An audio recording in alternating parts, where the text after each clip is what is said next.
He's a fighter.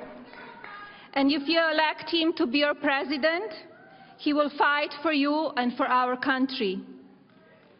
He will work for you and with you. And together we will make America strong and great again. Thank you. Well, Melania Trump usually gets a warm welcome from her husband's supporters out on the campaign trail. But today she got a harsh lesson in the downside of the political spotlight. GQ magazine publishing a controversial profile on Mrs. Trump that included some very personal details about her life, from cosmetic procedures to revelations of a secret half-brother. And now she is firing back, saying in part, quote, "There are numerous inaccuracies in this article, including certain statements about my family and claims on personal matters." The author of the article is standing by her reporting. The piece went through thorough fact-checking. It also was vetted by GQ's legal team. The things that I think what she's alluding to is the fact that we found her half-brother from, her father impregnated another woman before he met her mother. And she has a half-brother living in Slovenia that she didn't know about. Joining me now with more, Fox News Media Buzz host Howard Kurtz. Howie, good to see you. So, was this a fair piece or not a fair piece? Another Trump disgusted by the media. Well, Melania has a point. I mean, why on earth is it necessary to publish a piece about Melania's father back in Slovenia, back in 1965, back before he met Melania's mother, getting involved in a paternity lawsuit and having to pay child support to a son who everyone agrees Melania never met? What does this have to do with the potential First Lady or with Donald Trump? Why do we care? Why do we care? How does it relate to the vote in 2016?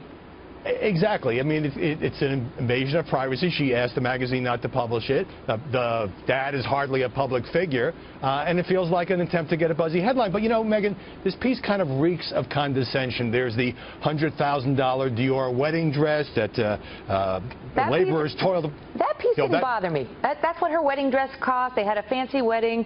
So okay. What? So it's a vision into the lifestyles of the rich and famous. Okay, but then we have the supposed friend, blind quote, saying she is not a bimbo, but she's not especially clever. But there you go. Now, the author of this piece makes the decision on whether or not to include a line like that. Go ahead. With nobody's name attached. But there was some investigative reporting in the piece into whether or not Melania had a boob job, which she denies. So we've gone from the size of the hands Glad we have that figured out. Glad we have that figured out. And the other thing is, you know, I was reading the thing, and I want to give the author the benefit of the doubt, because, you know, the media, especially in articles, they try to be more provocative. A piece like this, GQ, they try to sort of be a little titillating. But man, it's clear, because she talks about how when he met her, he was 52, she was 28, a tall, shy brunette whose face had yet to acquire the taut plasticine squint that makes it look as if cameras are forever catching her a second before a sneeze. I mean, wow. I mean, you walk away thinking that the author does not like Melania Trump, and we should not know that if that is how she feels.